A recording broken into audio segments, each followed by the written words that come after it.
Everyone knows Star Trek, the gleaming bridge, the captain's chair, the utopian future. But behind the polished sets, chaos lurked. Explosions that injured crew, actors who stopped speaking, and scripts hidden from the public. One episode was so controversial it was immediately pulled. In 1964, Gene Roddenberry pitched a show most executives rejected. A former W-20 pilot and police officer, he framed his idea as Wagon Train to the Stars, a space western where pioneers explore. The first pilot, The Cage, was rejected for being too cerebral. But a second pilot with William Shatner as Kirk and Leonard Nimoy as Spock succeeded. NBC ordered a season, debuting September 8, 1966. The diverse crew included Nichelle Nichols as Uhura and George Takei as Sulu, groundbreaking for American TV. The show faced resistance, low ratings, divided critics, and schedule shifts. NBC even planned to cancel after season 2, until fans launched a massive letter-writing campaign.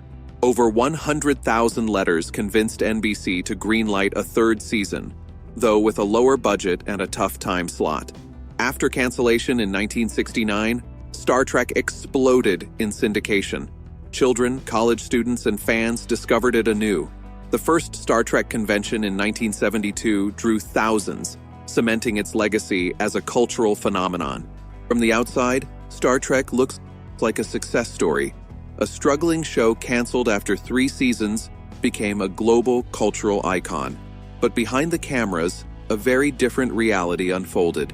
Scripts were rewritten so heavily that original writers sometimes removed their names. Entire episodes were locked away in studio vaults for decades. One of Star Trek's biggest challenges wasn't ratings or budget, it was NBC itself. Executives wanted a fast-paced adventure show, while Roddenberry aimed for social commentary in sci-fi. Conflict arose immediately, starting with Spock. NBC called Leonard Nimoy's makeup demonic and suggested changes, but Roddenberry refused. Spock was a logical alien, not supernatural, and ultimately became the show's most popular character, vindicating Roddenberry's. The second battle was over Uhura, played by Nichelle Nichols. At the time, Black women on American TV were maids, nannies, or domestic workers, not officers on a starship bridge. Southern affiliates even threatened to preempt or edit her scenes. Roddenberry refused to replace her. In 1967, Martin Luther King Jr. told Nichols at an NAACP fundraiser that she could not leave the show. Her presence wasn't symbolic, it was functional. She wasn't defined by her race, and audiences nationwide absorbed the message that Black people belonged in the future. The third battle was the type of stories the show would tell. Roddenberry wanted to explore war, ethics, and morality. NBC wanted phasers and predictable victories. In A Private Little War, 1967, Kirk discovers a planet where one faction has been armed by the Klingons. He must decide whether to allow them dominance or arm the other side to maintain balance. A clear commentary on Vietnam. NBC approved without understanding the subtext. Roddenberry didn't win every fight. NBC controlled scripts, budgets, and approvals. Episodes about religion or politics were often rewritten, and some were altered so extensively that writers removed their credits. In 1966, Star Trek was the network's most expensive hour-long drama, yet it was constantly under pressure to conform. Each first-season episode cost around $190,000. Matt Jeffries designed a functional, detailed bridge, alien makeup took hours to apply, and special effects consumed much of the budget. NBC complained, comparing Star Trek to cheaper shows without starships or prosthetics. By season 3, budgets dropped further. Alien planets were shot on Western backlots, props and costumes were reused, and effects quality declined. Roddenberry, exhausted from battles over scripts and casting, largely stepped back, leaving Fred Freiberger to produce episodes considered the weakest of the series. Physical dangers compounded these challenges. On Arena, pyrotechnics exploded too close to William Shatner and Leonard Nimoy, causing permanent hearing damage. James Doohan injured his back on set. Budget constraints forced risky shortcuts. Live animals portrayed aliens, and actors endured extreme heat under non-breathable velour uniforms. Nimoy spent 70 hours per week in prosthetic ears, causing rashes and infections.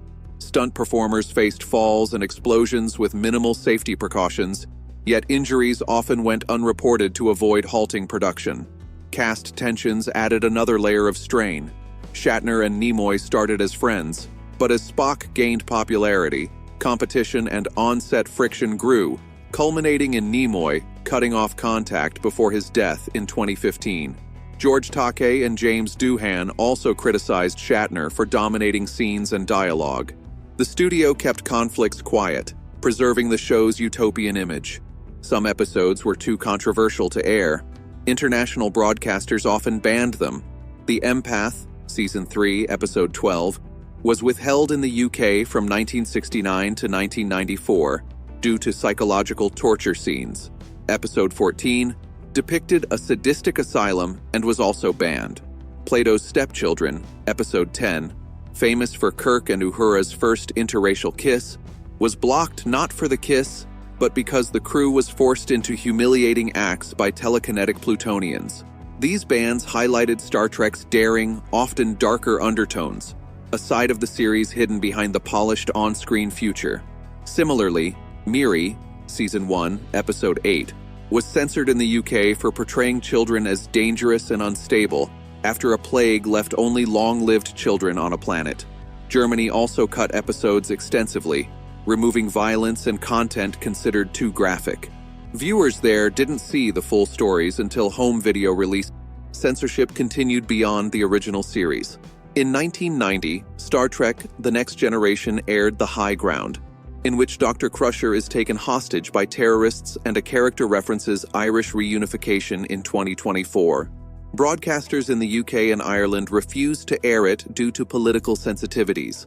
Even within the original series, storylines were curtailed. Assignment: Earth, the final episode of Season 2, was meant to launch a spin-off featuring the time-traveling operative Gary 7. NBC passed, and the episode aired as a standard installment. Roddenberry also proposed a recurring character, Dr. McCoy's daughter Joanna, and a romance with Spock, but NBC deemed it too controversial, and the idea was abandoned. Producers never publicly explained why episodes were withheld internationally. They accepted foreign broadcasters' decisions and continued distributing the show wherever it was allowed. Ironically, the bans themselves became part of Star Trek's legacy. If you loved learning about the iconic stars of old Hollywood, don't forget to hit that like button and subscribe for more behind-the-scenes stories, trivia, and all things vintage glam. Join the conversation in the comments below. Who's your favorite old Hollywood celebrity and why? Make sure to ring the bell so you never miss a new video on the golden era of cinema.